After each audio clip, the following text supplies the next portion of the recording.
সমাজকে মাদক উগ্রবাদ থেকে মুক্ত রাখার জন্য লেখাপড়া যেমন অপরিহার্য, ঠিক তার পাশাপাশি সাংস্কৃতিক চর্চাও কিন্তু অপরিহার্য।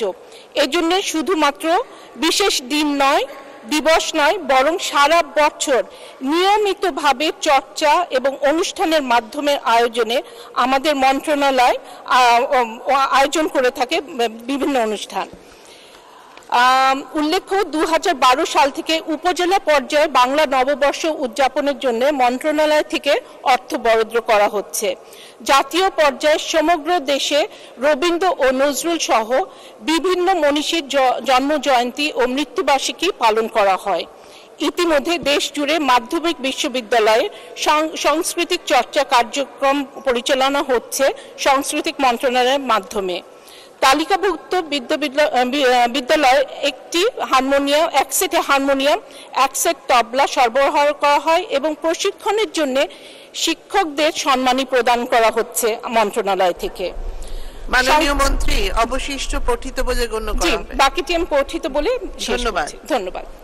তারকা চিহ্নিত প্রশ্ন 6, মাননীয় সদস্য জনাব মোহাম্মদ কামারুল আরিফিন, কুষ্টিয়া 2। আপনি উত্থাপন করুন। মাননীয় স্পিকার, আপনাকে ধন্যবাদ আমাকে সুযোগ দেওয়ার জন্য। আমার তারকা চিহ্নিত প্রশ্ন 6 আপনার মাধ্যমে মহান সংসদে উপস্থাপন করলাম। মাননীয় স্পিকার, আপনাকে ধন্যবাদ। ধন্যবাদ মাননীয় সদস্য। তারকা চিহ্নিত প্রশ্ন 6 সংসদে উত্থাপিত হলো। মাননীয় স্বাস্থ্য ও পরিবার কল্যাণ মন্ত্রী ডাক্তার সামন্ত লাল সেন। ধন্যবাদ মাননীয় স্পিকার। মাননীয় সংসদ সদস্যকে ধন্যবাদ। তারকা চিহ্নিত 6 প্রশ্নের উত্তর, কুষ্টিয়া জেলার মিরপুর উপজেলায় 11টি ইউনিয়ন স্বাস্থ্য কেন্দ্র রয়েছে। এর মধ্যে আমলা ও চিতলিয়া ইউনিয়ন স্বাস্থ্য কেন্দ্র স্থাপনা রয়েছে এবং কার্যক্রম চলমান। অবশিষ্ট 9টি ইউনিয়ন স্বাস্থ্য কেন্দ্রের স্থাপনা নেই। কুষ্টিয়া জেলার ভেড়ামারা উপজেলায় 2টি ইউনিয়ন স্বাস্থ্য কেন্দ্র আছে। এর মধ্যে সাতবাড়িয়া ইউনিয়ন স্বাস্থ্য কেন্দ্রের স্থাপনা আছে এবং কার্যক্রম চলছে। বাহাদুরপুর ইউনিয়ন স্বাস্থ্য কেন্দ্রের স্থাপনা নাই, তবে বাহাদুরপুর ইউনিয়ন পরিবার কল্যাণ কেন্দ্রের মাধ্যমে সেবা কার্যক্রম চলমান হচ্ছে। ইউনিয়ন স্বাস্থ্য কেন্দ্র থেকে যে সমস্ত সেবা প্রদান করা হয় তার মধ্যে হচ্ছে প্রাথমিক স্বাস্থ্য সেবা, যেটা প্রাইমারি হেলথ কেয়ার বলে, অসংক্রামক রোগের স্ক্রিনিং অর্থাৎ ডায়াবেটিস, ব্লাড প্রেশার, ক্যান্সার, এই সমস্ত স্ক্রিনিং, পরিবার পরিকল্পনা সেবা, সাধারণ জখমের চিকিৎসা। আমাদের এই সমস্ত ইউনিয়নে অ্যান্টিনেটাল কেয়ার হয়, যেটা মাতৃমৃত্যু হার কমানোর জন্য অ্যান্টিনেটাল কেয়ার এই সেবা থেকে দেওয়া হয়। ধন্যবাদ মাননীয় স্পিকার। ধন্যবাদ মাননীয় মন্ত্রী। মাননীয় সদস্য জনাব মোহাম্মদ কামারুল আরিফিন, সম্পূরক প্রশ্ন করুন। আমাকে সম্পূরক প্রশ্ন করতে দেওয়ার জন্য আপনাকে ধন্যবাদ জানাই মাননীয় স্পিকার। প্রথমে আমি মন্ত্রী মহোদয়ের কাছে আমি জানতে চাই যে আমাদের যে ভেড়ামারা ইউনিয়নের সাতবাড়িয়া যে স্বাস্থ্য কেন্দ্রটি চলমান বললেন, এটি ব্রিটিশ পিরিয়ডে নির্মিত একটি স্বাস্থ্য উপকেন্দ্র। এটা সম্পূর্ণভাবে অচল হয়ে আছে, সেখানে কোনো কার্যক্রম নাই এবং ওখানে 46 শতক জমি ছিল এই স্বাস্থ্য কেন্দ্রের নামে। এখন মাত্র 16 শতক জমি আছে। বাদবাকি জমিগুলো বাড়িঘর করে অন্যভাবে দখল করে নিয়েছেন। সাথে সাথে আপনার কাছে আরেকটি সম্পর্ক প্রশ্ন করতে চাই, উপজেলার অনেক জায়গায় ডাক্তারদের জন্য আবাসিক ভবন আছে। সেই আবাসিক সরকার অনেক টাকা বিনিয়োগ করে আবাসিক ভবন করেছেন। শিক্ষকরা এই উপজেলা পর্যায়ে না থেকে কুষ্টিয়াতে বা শহরে থাকেন, যার পরিপ্রেক্ষিতে যে সেবার মান ক্ষুণ্ণ হচ্ছে এবং ওই যে ভবনগুলো, সেই ভবনগুলো আস্তে আস্তে ধ্বংসের দ্বার প্রান্তে যাচ্ছেন। মাননীয় মন্ত্রী, এই বিষয়ে আপনার কোনো ব্যবস্থা আছে কিনা একটু জানাবেন দয়া করে, স্পিকারের মাধ্যমে আমি জানতে চাই। ধন্যবাদ মাননীয় সদস্য। মাননীয় মন্ত্রী। ধন্যবাদ মাননীয় স্পিকার। আমি মাননীয় সংসদ সদস্যের প্রথম প্রশ্নের উত্তর আমাকে খোঁজ নিয়ে জানতে হবে, আমি ঠিক জানা নাই। তবে দ্বিতীয় প্রশ্নের উত্তর যেটা উনি বললেন যে স্বাস্থ্য কেন্দ্রের চিকিৎসক না থেকে ওনারা জেলা পর্যায়ে থাকেন, আমি বিষয়টি তদন্ত করে দেখব। আমি মনে করি যে আমরা আমাদের যে স্বাস্থ্য কেন্দ্রগুলো এবং আছে এবং আসবাব তাদের থাকার জায়গা যেখানে আছে সেখানে অবশ্যই ডাক্তারদের থাকা উচিত এবং আমি সে ব্যাপারে প্রয়োজনীয় ব্যবস্থা নিব। ধন্যবাদ মাননীয় স্পিকার। ধন্যবাদ মাননীয় মন্ত্রী। মাননীয় সদস্য জনাব শামীম ওসমান, নারায়ণগঞ্জ ৪। সম্পূরক প্রশ্ন করুন। জি মাননীয় স্পিকার, আপনাকে কৃতজ্ঞতা জানাচ্ছি আমাকে এই প্রশ্নটি করতে দেওয়ার জন্য, কারণ এটা আমার সেন্টিমেন্টের ব্যাপার। মাননীয় মন্ত্রী, স্বাস্থ্যমন্ত্রী, উনি অত্যন্ত সুযোগ্য একজন ব্যক্তিত্ব। গত অধিবেশনে উনি আমাকে কথা দিয়েছিলেন আমাকে জানাবেন। আমি জানতে চাই, জাতির জনক বঙ্গবন্ধু শেখ মুজিবুর রহমান মেমোরিয়াল ট্রাস্ট কর্তৃক 11/7/2021 সনে জাতির পিতার কনিষ্ঠ কন্যা শেখ রেহানার নামে মেডিকেল কলেজ হওয়ার কথা ছিল। 2021 থেকে 2024 পর্যন্ত আমি জনগণ আমাকে বেতন দেয়, আমি জনগণের বেতনে এই সংসদে এসে বসি, কিন্তু আমি জনগণকে জানাতে পারি না যে জাতির পিতার কন্যা শেখ রেহানার নামে মেডিকেল কলেজটা কেন এখন পর্যন্ত হয় নাই। আমি আপনার কাছে শুধু এইটা বিষয় না, আমাদের সুযোগ্য আইনমন্ত্রী এখানে আছেন, 200 কোটি টাকা ব্যয়ে একটা ভবন নির্মাণ করা হয়েছে আমাদের মতো একটা দরিদ্রতম দেশে। এই ভবনটি পড়ে আছে, বারবার বলতে বলতে আমি ক্লান্ত হই নেই, আপনারা হয়তো বিরক্ত হচ্ছেন।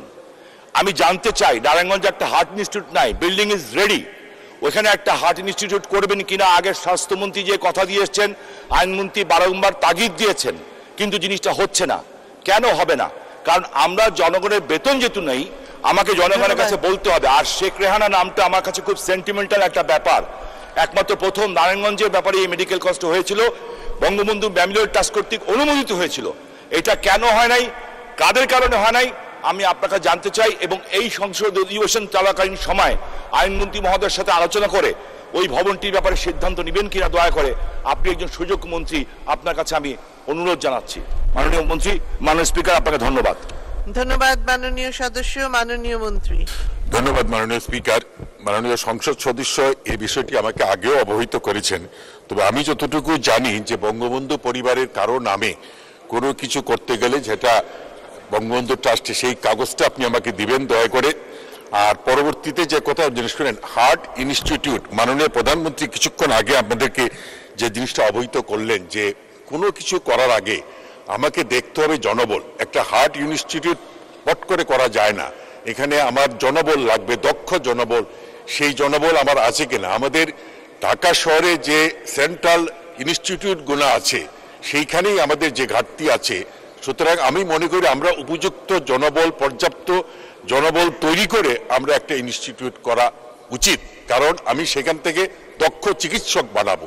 দক্ষ চিকিৎসক বানাতে হলে যা যা দরকার সেইগুলো যদি ফুলফিল না করতে পারি তাহলে দক্ষ চিকিৎসক আমরা বানাতে পারবো না। আমি আগেও বলছি, এখনো বলছি, আমি কোয়ালিটি সম্পন্ন, মানসম্পন্ন চিকিৎসক চাই, আমি কোয়ান্টিটি চাই না। ধন্যবাদ মাননীয় স্পিকার। ধন্যবাদ মাননীয় মন্ত্রী। মাননীয় সদস্য জনাব মোহাম্মদ সোহরাবউদ্দিন, কিশোরগঞ্জ ২। সম্পূরক প্রশ্ন করুন। মাননীয় স্পিকার, আপনাকে অশেষ ধন্যবাদ। মাননীয় স্পিকার,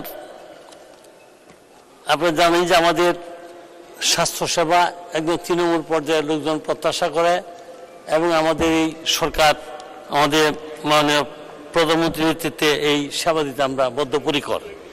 কিন্তু আজকে প্রত্যেকটি উপজেলা স্বাস্থ্য কমপ্লেক্সে অনেক বিশেষজ্ঞ ডাক্তার তারা এখানে যান, কিছুদিন পরেই এখানে তারা অ্যাটাচমেন্ট এবং সংযুক্তিকরণ নামে একটা কথা বলে তারা ঢাকা চলে আসেন বা বিদেশটা নিয়ে চলে যান। দিনের পর দিন, মাসের পর মাস, বছর পর বছর তারা এখানে সংযুক্তি থেকে তারা এখান থেকে বেতন ভাতা সব উত্তোলন করেন, কিন্তু কোনো সেবা মানুষকে দিতে পারেন নাই। আমরা আজকে আপনার মাধ্যমে মাননীয় স্পিকার, আমি মাননীয় স্বাস্থ্যমন্ত্রীর কাছে আমরা জানতে চাই যে এই যে অ্যাটাচমেন্ট এবং সংযুক্তিকরণ এটা বন্ধ করবেন কিনা, এবং প্রত্যেকটা ডাক্তার যেন সশরীরে যেখানে চাকরি করবেন এইখান থেকে যেন বেতন যেখান থেকে নেবেন সেখানে যেন তিনি যেন কাজ করেন, এই ধরনের একটা অঙ্গীকার আপনার কাছে আমি মাননীয় স্পিকার আপনার মাধ্যমে স্বাস্থ্যমন্ত্রীর কাছে চাই। সারা দেশে আমরা সেবা পাবে। ধন্যবাদ মাননীয় সদস্য। মাননীয় মন্ত্রী। ধন্যবাদ মাননীয় স্পিকার। মাননীয় সংসদ সদস্য যে বিষয়টি উত্থাপন করিয়াছেন, আমি এই বিষয়টি সম্বন্ধে ভালোই অবগত আছি। আমি শুধু মন্ত্রী হবার পরে না, মন্ত্রী হবার আগেও আমি এই বিষয়টা নিয়ে অত্যন্ত ওয়াকিবহাল। আমি চাই যে সংযুক্তি জিনিসটা বন্ধ হোক, এবং সংযুক্তি যার যেখানে পোস্টিং হবে সে সেখানে কাজ করবে, এটা আমার অঙ্গীকার। এই ব্যাপারে আমি কাজ করব। ধন্যবাদ মাননীয় স্পিকার। ধন্যবাদ মাননীয় মন্ত্রী। মাননীয় সদস্য জনাব মোহাম্মদ শফিকুর রহমান, রাজশাহী 2, সম্পূরক প্রশ্ন করুন। আমাকে সম্পূরক প্রশ্ন করতে যাওয়ার জন্য মাননীয় স্পিকারকে ধন্যবাদ। আমি একই সাথে দুটো প্রশ্ন করব মাননীয় স্পিকার। প্রথম দ্বাদশ সংসদের প্রথম অধিবেশনে আমি বলেছিলাম যে বিভাগীয় যে হাসপাতাল রাজশাহীতে আছে সেইখানে কোনো ধারণ ক্ষমতার বাইরে আরেকটি সদর হাসপাতাল করার জন্য, যেটা আছে অলরেডি সদর হাসপাতাল, সেইখানে আর একটা ডিস্ট্রিক্ট হাসপাতাল নামে অথবা সদর হাসপাতাল নামে করা যায় কিনা আপনি নীতিগতভাবে একমত হয়েছিলেন, এবং হয়ে থাকলে এটা কবে করবেন? দ্বিতীয় প্রশ্নটা হলো। ধন্যবাদ। একটি প্রশ্ন। ধন্যবাদ মাননীয় মন্ত্রী। ধন্যবাদ মাননীয় স্পিকার। মাননীয় সংসদ সদস্য যে জিনিসটা বললেন, আমি রাজশাহীতে গিয়েছিলাম এবং উনি আমাকে সেই হাসপাতালটি দেখিয়েছিল যে একটা সুন্দর একটা হাসপাতাল আছে, শুধু বিল্ডিং, কিন্তু এখানে জনবল নাই। তো জনবল একটা এমন একটা সমস্যা যেটা আমরা রাতারাতি করতে পারবো না। আমরা সেই ব্যাপারে কাজ করছি মাননীয় স্পিকার, এবং আমি আশা করি যে আমাকে একটু সময় দেন, আমি সেই ব্যবস্থা জিনিসগুলা সহজে নিরাময় করতে পারবো বলে আমি বিশ্বাস। ধন্যবাদ মাননীয় স্পিকার। ধন্যবাদ মাননীয় মন্ত্রী। তারকা চিহ্নিত প্রশ্ন 7, মাননীয় সদস্য জনাব মোহাম্মদ আবুল কালাম আজাদ, রাজশাহী 4, আপনি উত্থাপন করুন। মাননীয় স্পিকার, আপনাকে ধন্যবাদ। আমার তারকা চিহ্নিত প্রশ্ন 7 আপনার মাধ্যমে এই মহান সংসদে উত্থাপন করলাম। মাননীয় স্পিকার, আপনাকে ধন্যবাদ। ধন্যবাদ মাননীয় সদস্য। তারকা চিহ্নিত প্রশ্ন 7 সংসদে উত্থাপিত হলো। মাননীয় স্বাস্থ্য ও পরিবার কল্যাণ মন্ত্রী ডাক্তার সামন্ত লাল সেন। ধন্যবাদ মাননীয় স্পিকার। বর্তমানে রাজশাহী জেলার বাগমারা উপজেলা হাসপাতালে শয্যা সংখ্যা 50টি। উক্ত হাসপাতালে শয্যা সংখ্যা 100 শয্যা উন্নীত করার আপাতত কোনো পরিকল্পনা সরকারের নেই। উল্লেখ্য যে প্রান্তিক জনগোষ্ঠীর কথা বিবেচনা রেখে দেশের প্রত্যেকটি উপজেলা স্বাস্থ্য কমপ্লেক্সে 31 থেকে 50 শয্যায় উন্নীতকরণ কার্যক্রম প্রায় শেষ পর্যায়ে আছে। সেই আলোকে রাজশাহী জেলার বাগমারা উপজেলা স্বাস্থ্য কমপ্লেক্সটিকে ইতিমধ্যেই 50 শয্যায় উন্নীত করা হয়েছে এবং নতুন ভবন নির্মাণ পূর্বক সেখানে 50 শয্যার কার্যক্রম চালু রয়েছে। আরও উল্লেখ যে ইতিমধ্যে দেশের 6টি উপজেলা স্বাস্থ্য কমপ্লেক্সকে 50 থেকে 100 শয্যায় উন্নীত করা হয়েছে। আরও 13টি উপজেলা স্বাস্থ্য কমপ্লেক্সকে 50 শয্যা থেকে 100 শয্যায় উন্নীতকরণের কার্যক্রম চলমান রয়েছে। ধন্যবাদ মাননীয় স্পিকার। ধন্যবাদ মাননীয় মন্ত্রী। মাননীয় সদস্য জনাব মোহাম্মদ আবুল কালাম আজাদ, একটি সম্পূরক প্রশ্ন করুন। মাননীয় স্পিকার, আমার নির্বাচনী এলাকায় একটি উপজেলা নিয়ে একটি আসন, 6.5 লক্ষ জনসংখ্যা, একটি উপজেলা স্বাস্থ্য কমপ্লেক্স, মাত্র 50 শয্যা বিশিষ্ট হাসপাতাল।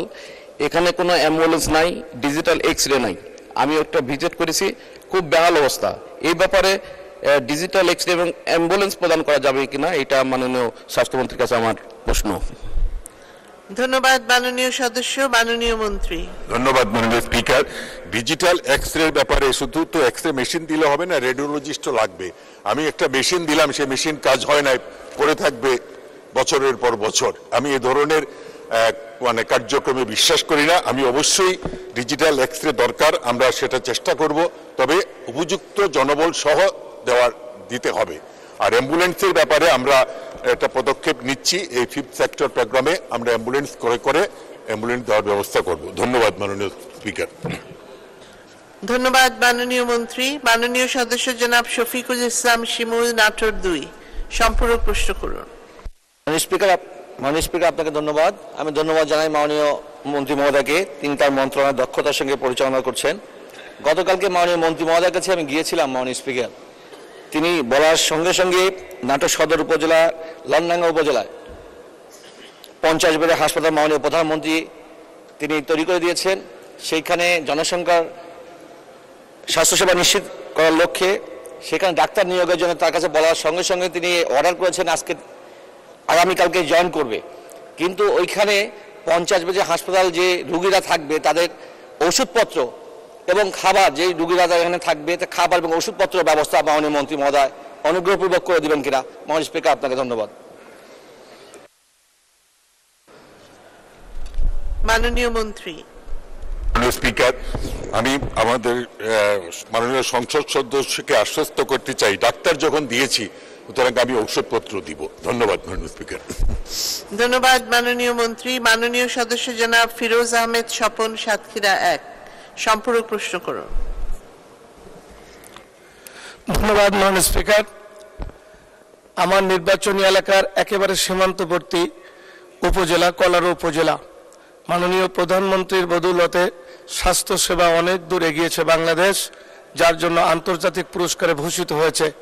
কিন্তু আমার এই কলারো উপজেলার যে স্বাস্থ্য কমপ্লেক্স 50 শয্যার, এখানে ডাক্তারের প্রাপ্যতা আছে 26 জন। এখানে সুন্দর একটি ওটি আছে, ওটির যন্ত্রপাতি আছে।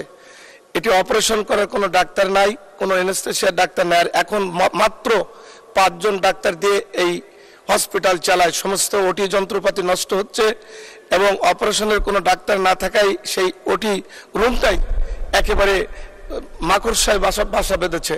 আমি আপনার মাধ্যমে মাননীয় স্বাস্থ্যমন্ত্রী মহোদয়ের কাছে আমার আবেদন যে এটির দিকে লক্ষ্য দিয়ে প্রাপ্যতা অনুযায়ী এখানে ডাক্তার দিবেন কিনা এবং এখানে অপারেশন ডাক্তার দিয়ে এই মূল্যবান ওটিটি চালু করবেন কিনা। আপনাকে অসংখ্য ধন্যবাদ। ধন্যবাদ মাননীয় সদস্য। মাননীয় মন্ত্রী।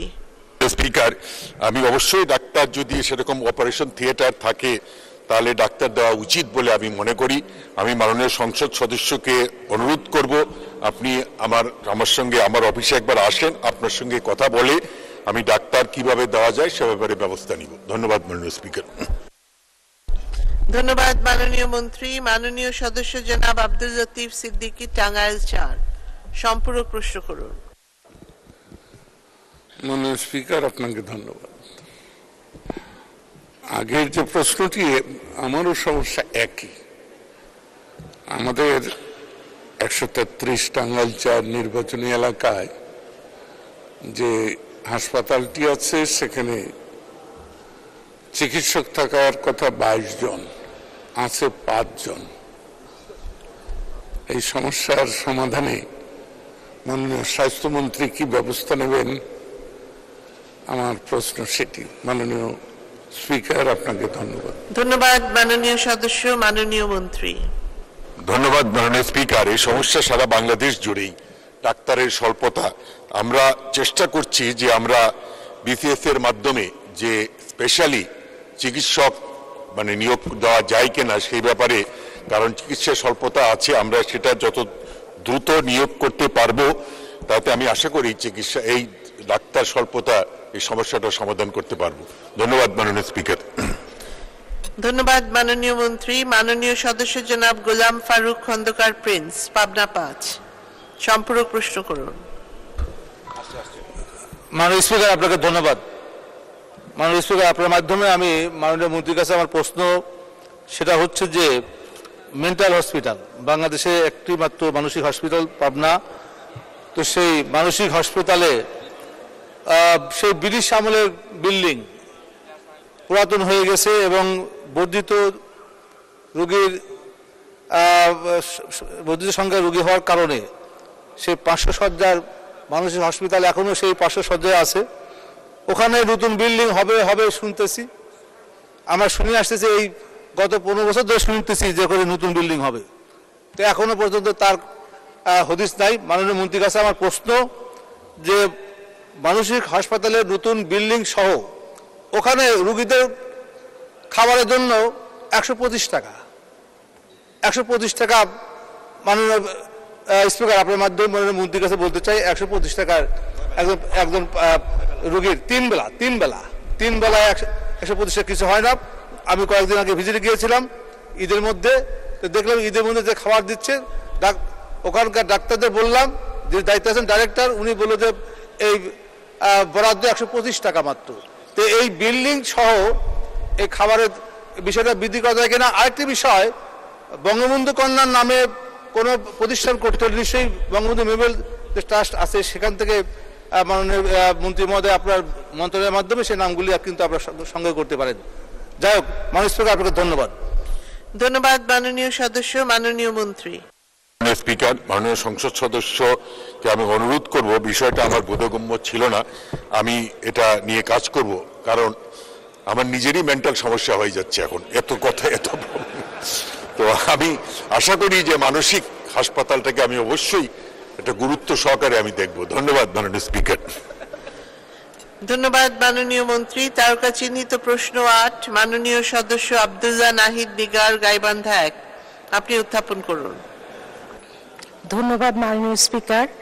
আমি আব্দুল্লাহ নাহিদ নিগার, গাইবান্ধা 1, তারকা চিহ্নিত প্রশ্ন 8 মহান জাতীয় সংসদে আপনার অনুমতিক্রমে উপস্থাপন করলাম। ধন্যবাদ মাননীয় স্পিকার।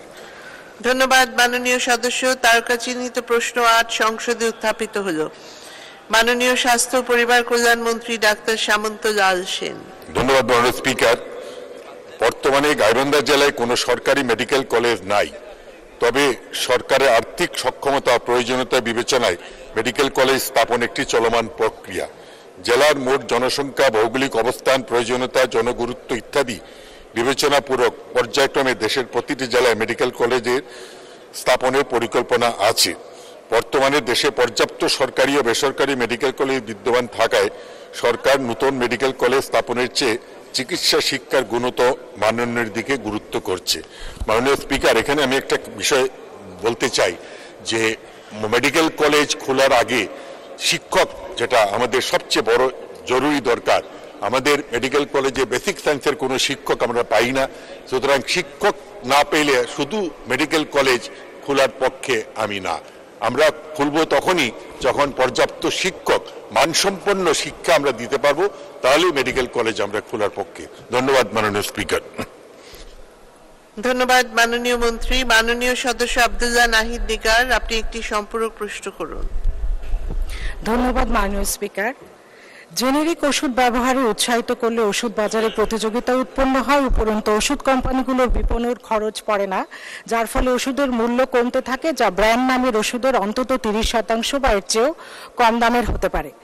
দ্বিতীয়ত, জেনেরিক ওষুধগুলো ড্রাগ অ্যাডমিনিস্ট্রেশন দ্বারা তৈরি, বিভিন্ন মান পূরণ করার পরে অনুমোদিত বিধায় ব্র্যান্ড নামের ওষুধগুলো সমান সক্রিয় উপাদান ধারণ করে এবং একই নিরাপত্তা, কার্যক্ষমতা এবং গুণমান সম্পন্ন হয়।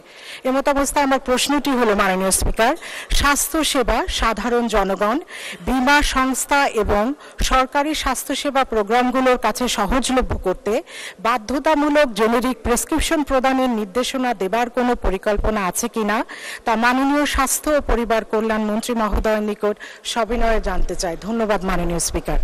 ধন্যবাদ মাননীয় সদস্য। মাননীয় মন্ত্রী। ধন্যবাদ মাননীয় স্পিকার। হ্যাঁ, এই ধরনের একটা পরিকল্পনা আমাদের আছে এবং এই বিষয় নিয়ে আমরা কাজ করছি। আমরা অতি সত্তরই থেকে আমরা এই ব্যাপারে একটা সিদ্ধান্ত নিব। ধন্যবাদ মাননীয় স্পিকার।